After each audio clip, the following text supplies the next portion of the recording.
Doyle Lee Hamm was born on Valentine's Day in 1957. He grew up in a family of hellraisers egged on by a father who told his sons to steal and who was thrown in jail more than once. All 6 of Doyle's older brothers also did prison time. Their father picked cotton, brewed moonshine, and drank heavily every day. It's hard to imagine how this kid would have escaped a life of crime, but it didn't help that he struggled to get any education from his first days in school. He mastered reading at about a first grade level by the time he left elementary school. He dropped out in 9th grade. He spent his teen years either drinking or doing drugs, learning to shoot up while he was still a teenager. He went on a crime spree in 1987, a 30-year-old drug addict with a gun trying to find the cash to feed his drug habit. He found the money at a motel, $350. Hamm stole the cash and, with accomplices, murdered the night hotel clerk, Patrick Cunningham. He was arrested and tried, but Doyle Hamm's defense was a disaster from the beginning.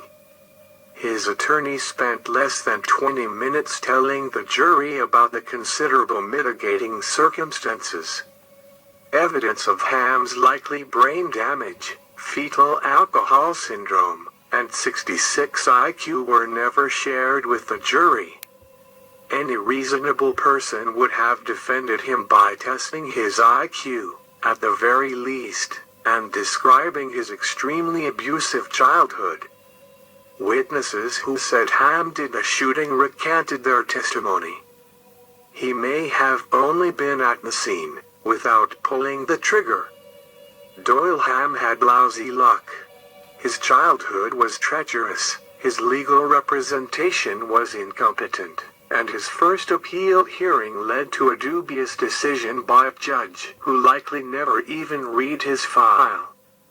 Then, in 2014, after 27 years on death row, he found out he had cancer that had metastasized.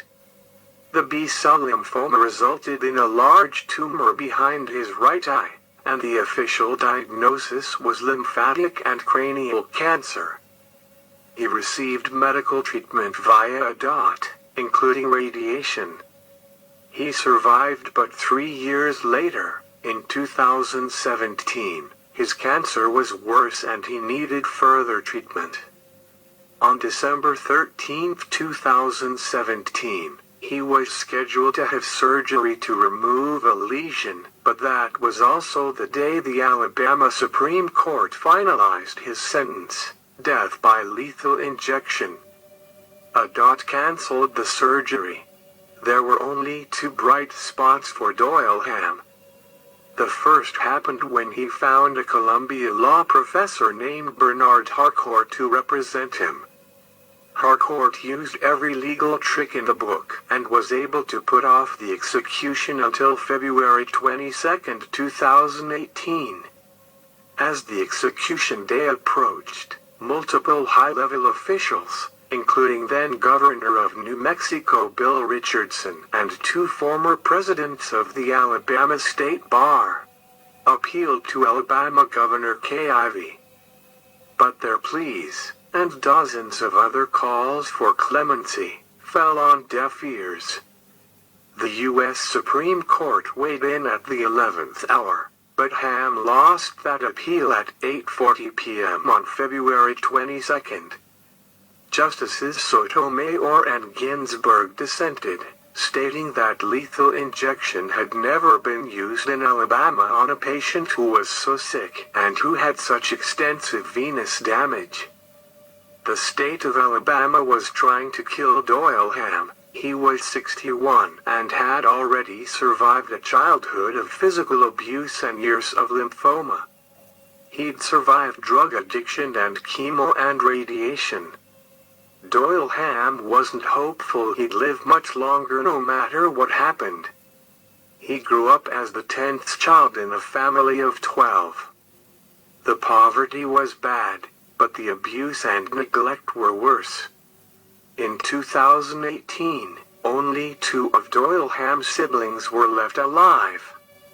His brother Danny and his sister Linda drove south from Cherokee, Alabama till just before they hit Florida and pulled over in the town of Atmore. They were still in the state of Alabama, but just barely. On the night Doyle was scheduled for the death chamber, medical staff at the Alabama Department of Corrections were worried. This death row prisoner had a long history of shooting drugs, so his veins were a mess. The chemo treatments for his cancer had only made matters worse. Nurses noted the man had one usable vein in his hand, and the last time they had tried to get a blood draw from it they couldn't. The state was determined to end his life by lethal injection. In the U.S., we witness our executions. Victims' families and attorneys, along with family of the doomed man or woman, are the typical audience. On this night, Danny had shown up at 6 p.m. and was told to wait outside the prison. Danny was directed to a nearby hotel, while Harcourt was told to wait at a Shell station. The Supreme Court granted a stay at 6:45, but just moments later it was vacated. It was about 9 p.m. when Harcourt called Doyle Hamm and gave him the bad news: time had run out. Harcourt and Danny Hamm waited, then waited some more. It was 11 p.m. and no word on what was happening inside came through the prison gates. By now, the media had arrived. Harcourt gestured to his watch, trying to get the attention of the media by pantomiming, "Time is running out." The death warrant was only good till midnight. It was now nearly 11:30 p.m. Finally, a representative of Attic broke the silence. Commissioner Jeffrey Dunn came outside and made a statement, saying they had canceled the execution out of an abundance of caution. He went on, it was a time issue. But his last statement was both vague and concerning. "I wouldn't necessarily characterize what we had tonight as a problem," said Commissioner Dunn. Harcourt knew what was up. He'd been telling anyone at Attic who would listen that they would never find a usable vein. He and Danny both knew that for the last 3 hours, the state of Alabama had been torturing Doyle. When the day arrived, Hamm was resigned. He was wheeled into the execution room on a gurney, and the medical team began searching his lower extremities for suitable veins.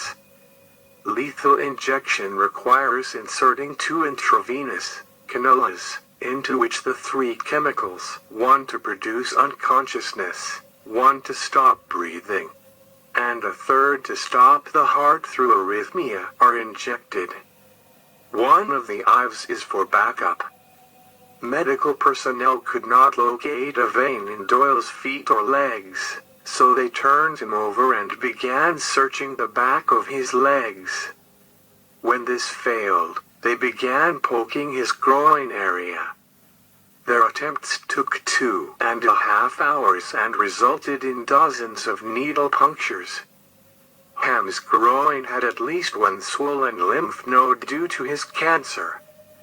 This meant that each time a needle was inserted it created extreme pain, and at least 6 attempts were made to find a usable vein in the groin area. They punctured his bladder and hit his femoral artery while rooting around there. They finally gave up, and Hamm collapsed onto the gurney. He's the only American man since 1946 to leave the execution chamber alive. The media covered the story extensively, using terms such as torture and ghoulish. Hamm reported that he hoped he would die so the pain would end. Hamm had his second piece of luck, small consolation but also a victory of sorts. On March 26, 2018, he settled with the state of Alabama. The state agreed to stop trying to kill him, and resolved all of the state and federal litigation associated with his case. What happened to Hamm that night is shocking but consistent with a long tradition of barbaric executions in Alabama. Thank you for watching Death Row.